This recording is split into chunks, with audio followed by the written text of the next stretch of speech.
Mesdames, Messieurs, bienvenue à l'émission Toute la Bible en parle. Aujourd'hui, je partagerai avec vous la première d'une série d'études qui se poursuivra au cours de quelques émissions tout au long de cette programmation.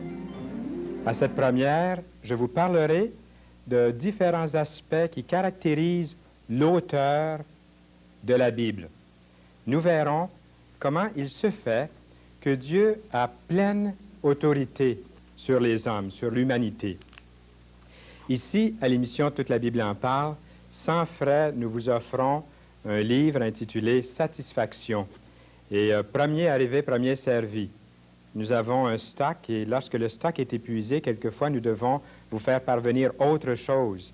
Mais ceux qui veulent appeler au cours de cette émission sans faute, si vous appelez dès l'instant l'un des numéros qui paraît, vous recevrez ce livre intitulé Satisfaction. Et si vous ne possédez pas un Nouveau Testament, pourquoi ne pas demander le Nouveau Testament en même temps? Il y a un numéro de téléphone de votre région qui paraît sûrement constant là, à votre écran. Vous pouvez appeler dès l'instant, dès cet instant, pour faire la demande de ce livre intitulé Satisfaction et aussi le Nouveau Testament. Si vous avez en même temps des commentaires, si vous avez des réflexions qui vous viennent à l'esprit durant l'émission, des remarques, des questions, ou si vous voulez nous dire de quelle façon l'émission vous rejoint. Si elle ne vous rejoint pas, dites-le aussi, mais nous espérons que l'émission vous fait du bien, que l'émission répond à un besoin spirituel. Le Seigneur Jésus-Christ est beaucoup plus qu'un petit Jésus de plâtre. Et il nous fait tellement plaisir d'accueillir à nouveau à l'émission Bélinda Lévesque de Sébec, dans le comté de Matapédia. Et elle nous a préparé quelque chose de spécial aujourd'hui qui porte le nom de cette chanson. Le titre, c'est « Le petit Jésus de plâtre ». Et moi, j'ai bien hâte de voir ce que le message va nous donner par la bouche de Bélinda que nous écoutons.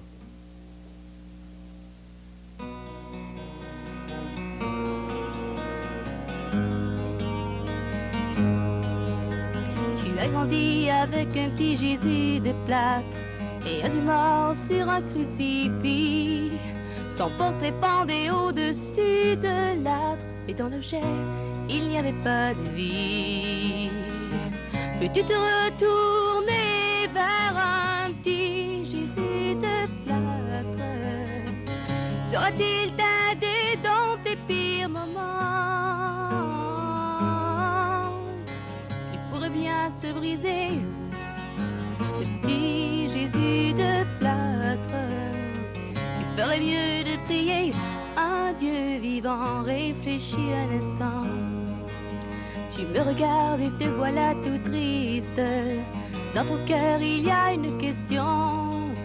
Tu me demandes si vraiment Dieu existe. Et dans ton âme il n'y a que confusion. Peux-tu te retourner vers un petit Jésus de plâtre? Saura-t-il t'aider dans tes pires moments? Il pourrait bien se briser, ce petit Jésus de plâtre. Tu ferais mieux de prier un Dieu vivant. Tu es esprit, non pas une religion. Tu es pécheur, tu as besoin de lui. Accepte-le, fais vite ta décision. Tu as le choix entre la mort ou la vie. Peux-tu te retourner vers un petit Jésus de plâtre? Saura-t-il t'aider dans tes pires moments? Il pourrait bien se briser, ce petit Jésus de plâtre. Il ferait mieux de prier un Dieu vivant. Réfléchis un instant. Tu ferais mieux de prier un Dieu vivant.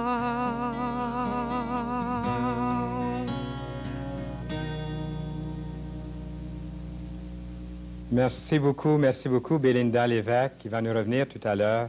Oui, elle a dit vrai. Vous feriez mieux de commencer à prier le Dieu vivant. Parce que si vous avez un Dieu de plâtre, aucune chance. Vous le savez très bien aussi. C'est un Dieu vivant qui vous aime. C'est lui, par la personne de Jésus-Christ, qui a donné sa vie. Il y a tellement d'insatisfaction dans le monde. Il est écrit ici, ce mal, l'insatisfaction, si âprement ressenti, doit être une cause. Serait-ce simplement que l'élément spirituel de notre être aurait été négligé, voire même oublié? Alors, je vous invite à demander ce livre. Il y a plusieurs pages là-dedans, 70, et c'est bourré des sujets fantastiques. C'est notre histoire, un manuel exceptionnel, insatisfait, un grand titre ici. La paix, tout le monde voudrait avoir la paix. Et la réponse est là. Le découragement est aussi un titre. Demandez le Nouveau Testament si vous ne possédez pas une copie du Nouveau Testament. Ce n'est pas une religion ou une nouvelle religion que nous vous présentons ici à Toute la Bible en parle. C'est une personne, c'est Jésus-Christ. Ce n'est pas une nouvelle philosophie. Vous vous posez peut-être la question, qu'est-ce qu'on est en train de nous dire là? Et vous essayez de trouver quelque chose. Eh bien, pendant les quelques minutes qui suivront, restez bien à l'écoute. Si vous me permettez, là, je vais laisser ces papiers-là de côté. Et puis là, on va prendre le vrai livre, le livre des livres. Vous avez remarqué que le livre est ouvert. Moi, je crois que la Bible, il faut le lire ouvert et non pas la Bible ouverte et non pas fermée. Alors, nous ouvrons la Bible et puis, non, n'ayez pas peur, ne vous sauvez pas la Bible, ce n'est pas épeurant du tout. On va parler ensemble, on va partager des choses fantastiques du livre de Dieu, l'auteur de la Bible. On peut se fier à la Bible, on peut se fier à la parole de Dieu. Je me rappelle, il fut un jour dans ma propre vie où je craignais la Bible. Je me demandais qu'est-ce qu'il y avait là-dedans. Il était tellement impressionnant. Et je pensais que la Bible était écrite en parabole. Je pensais que la Bible était écrite dans un langage qui était difficile à comprendre. Mais lorsque j'étais un enfant et que je lisais la Bible, je me disais, les grands ne doivent rien comprendre là-dedans. C'est écrit pour les enfants. Et quand je suis devenu adolescent, j'ai dit, c'est tellement intéressant la Bible pour les adolescents. Je me demande qu'est-ce que c'est que les enfants peuvent trouver là-dedans. Mais je me souvenais que c'était fantastique quand j'étais enfant. Et quand je suis devenu adulte, j'ai trouvé que la Bible avait des réponses pour moi aussi. On peut vraiment se fier à la parole de Dieu. Elle est suffisante pour nous. Elle est suffisante pour nous diriger dans nos décisions. Il y a même un verset qui a été écrit il y a très, très longtemps, des millénaires, du temps de Moïse. Et Moïse dit, en parlant de la Bible, en parlant de la parole de Dieu, on l'appelait certainement pas Bible dans ces jours-là, mais on l'appelait la parole de Dieu. Il dit, tu les inculqueras, en parlant des paroles du Seigneur, tu les inculqueras à tes enfants. Et tu en parleras quand tu seras dans ta maison. C'est vraiment pour les enfants, c'est pour les petits. On n'a pas besoin d'avoir peur. Quand tu iras en voyage, quand tu te coucheras et quand tu te lèveras, tu les liras comme un signe sur tes mains, et ils seront comme des frontaux entre tes yeux. Tu les écriras sur les poteaux de ta maison et sur tes portes.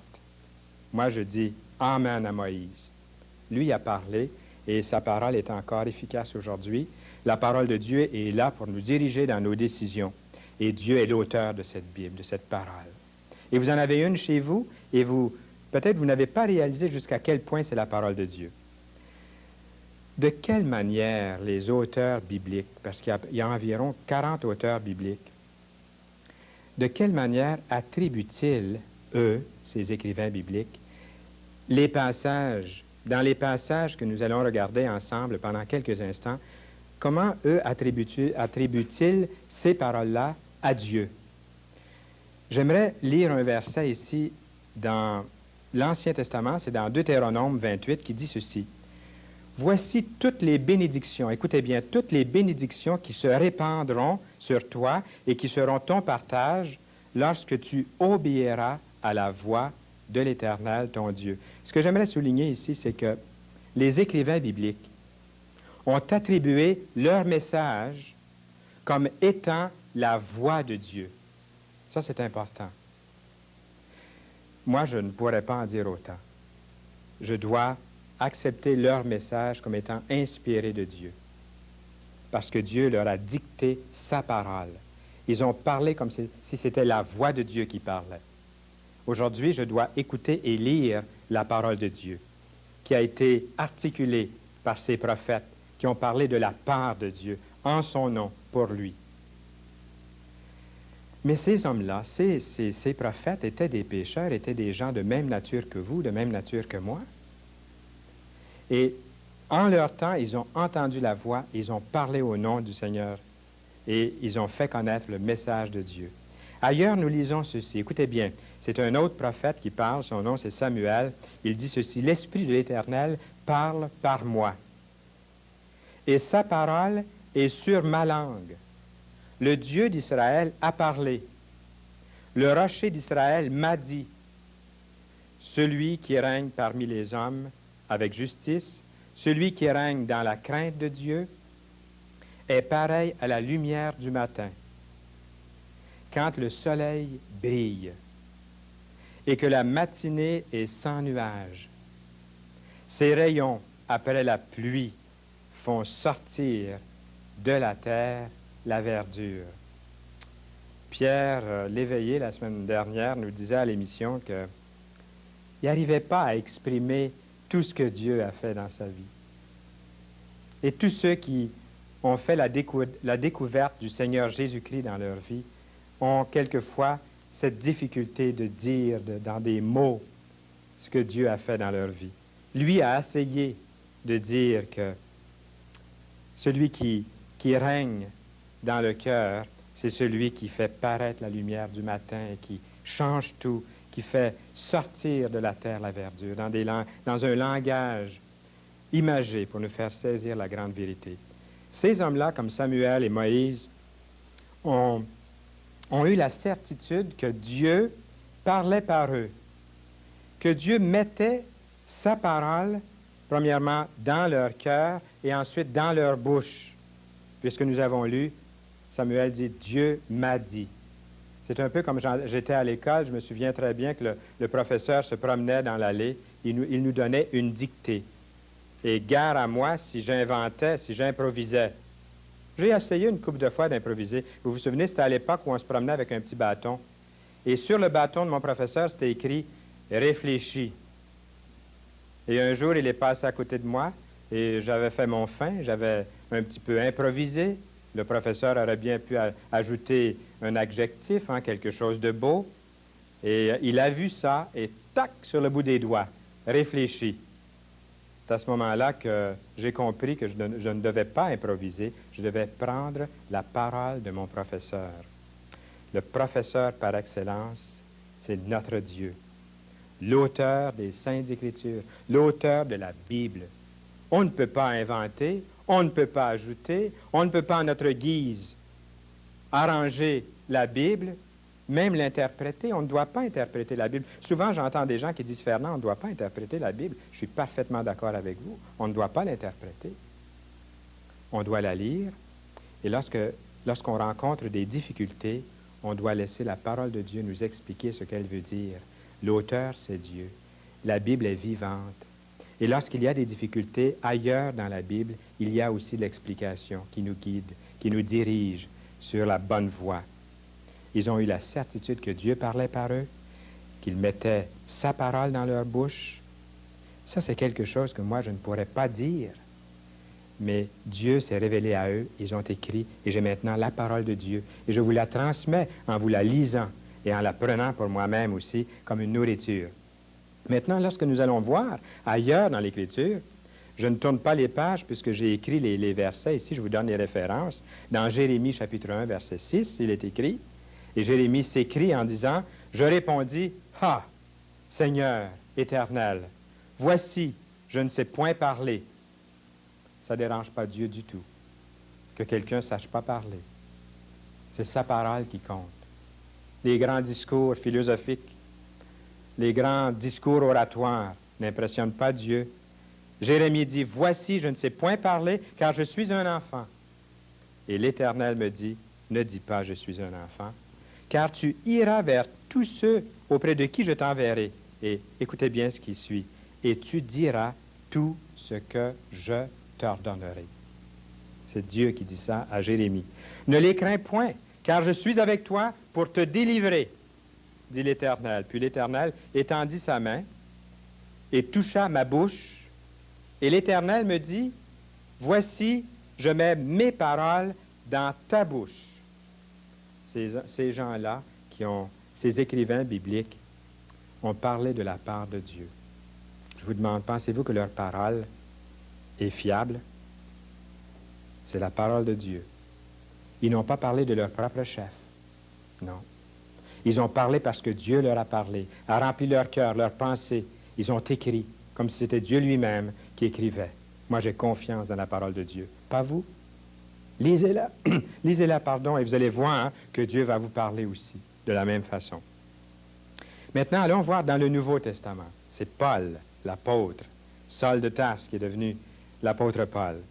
Il écrit, « C'est pourquoi nous rendons continuellement grâce à Dieu de ce qu'en recevant la parole de Dieu que nous vous avons fait entendre, vous l'avez reçue non comme la parole des hommes, mais ainsi qu'elle l'est véritablement, comme la parole de Dieu, qui agit en vous, qui croyez. » Ce n'est pas la parole d'un homme qui agit, c'est la parole de Dieu qui agit en nous lorsque nous recevons cette parole.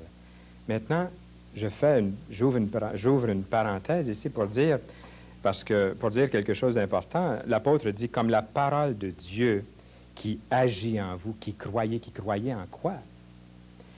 Premièrement, ceux qui entendent la parole de Dieu, la Bible nous dit que la foi vient de ce qu'on entend, et ce qu'on entend vient de la parole de Dieu.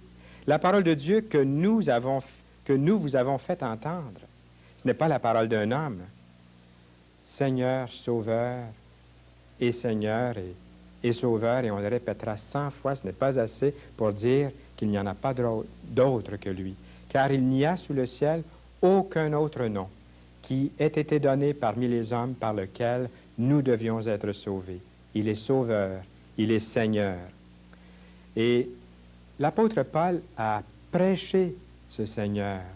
Il a invité les gens à la repentance. C'est un grand mot qui veut dire se détourner de ce qui ne vous a pas procuré la paix et vous tourner vers une personne. Non pas entrer dans une nouvelle religion, il y en a une qui naît à tous les jours, mais c'est de recevoir la parole qui nous parle de Jésus-Christ. Et là, comme le livre que nous vous offrons, et vous pouvez appeler durant l'émission si vous n'avez pas vous ne l'avez pas fait jusqu'à présent, vous pouvez dès maintenant appeler pour avoir ce livre, Satisfaction et le Nouveau Testament, afin que vous trouviez dans ce livre, dans la Bible, dans la vérité de Dieu, la personne vivante et authentique du Seigneur Jésus-Christ. Nous avons un verset que nous citons souvent à l'émission Toute la Bible en parle, sur l'origine divine des Saintes Écritures. Et c'est ce verset trouvé dans l'Épître de Paul à Timothée au 3e chapitre, verset 16, qui dit « Toute Écriture est inspirée de Dieu et utile pour enseigner, pour convaincre, pour corriger, pour instruire dans la justice, afin que l'homme de Dieu soit accompli et propre à toute bonne œuvre. » Sur l'origine des Écritures bibliques, ce texte que nous venons de lire dit qu'ils ont été inspirés de Dieu. Quelle puissance la parole de Dieu a pour chacun de nous. D'un mot, il est écrit dans le psaume 33:6, d'un mot, le Seigneur a créé le ciel. D'un ordre, toute la troupe des étoiles. Puisque cette parole que nous avons ici est la parole de Dieu, elle a un mot, cette Bible, à dire à toute l'humanité, donc à vous aussi personnellement. Et derrière chaque parole de ce livre se tient celui qui la prononce, le Seigneur Jésus-Christ. Et c'est à cause de ce Dieu, de ce que Dieu est, que nous croyons à ce qu'il a dit.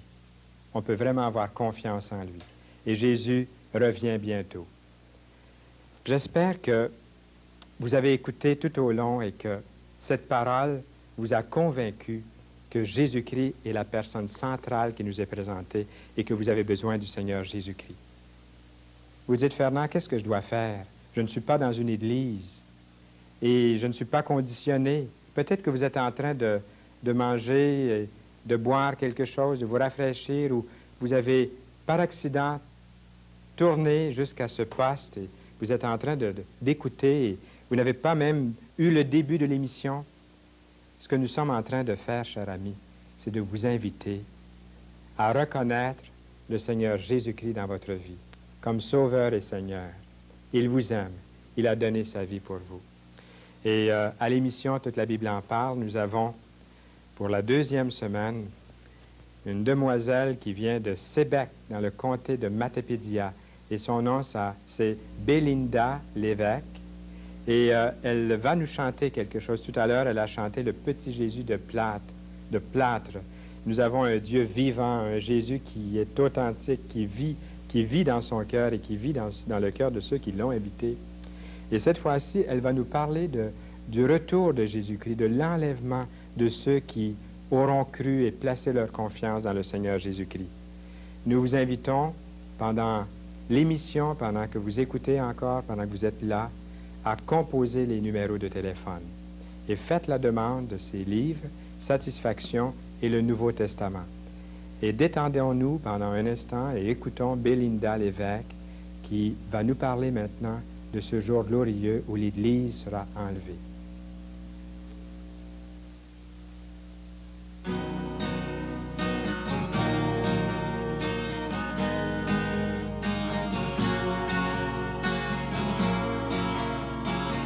La terre était remplie de guerre, la haine régnait, on ne voyait que misère. J'espérais que tu serais prêt. L'enfant mourait, le pauvre gelait. Un morceau de pain valait plus que de l'or. J'espérais que tu serais prêt. Non, c'est plus le temps de tout changer. Jésus est venu, mais toi, tu es resté.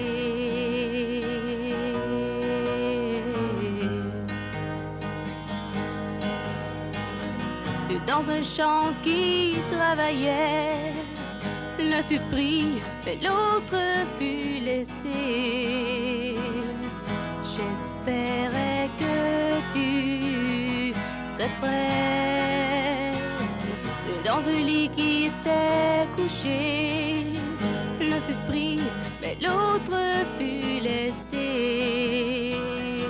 J'espérais que tu serais prêt. Non, c'est plus le temps de tout changer. Jésus est venu, mais toi, tu es resté.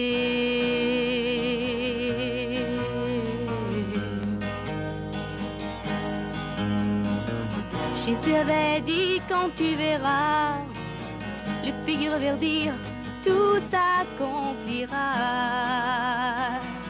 J'espérais que tu serais prêt.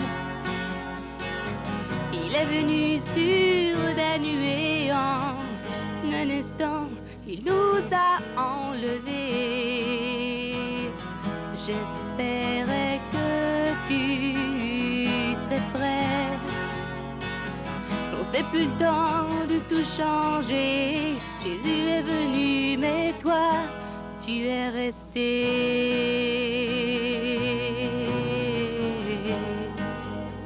Mais toi, tu es resté.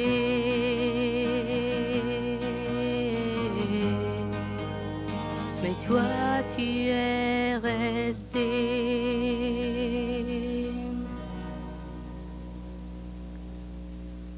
Merci beaucoup, Belinda Lévesque. Belinda, toi et moi, nous allons être enlevés sur des nuées par le Seigneur. Et tous ceux dans le monde entier qui auront cru au Seigneur Jésus-Christ, qui auront pris sérieusement la promesse du Seigneur dans la parole. Ce sera un grand jour. La Bible dit que Jésus va venir sur les nuages, et moi je crois que ce ne sont pas des vrais nuages. J'ai ma petite pensée là-dessus. Je crois que ce sont tous les croyants de tous les temps qui seront là à la rencontre du Seigneur, et ça va faire un nuage immense pour rencontrer le Seigneur Jésus-Christ. Ça, c'est la vraie satisfaction de connaître Jésus dans sa vie.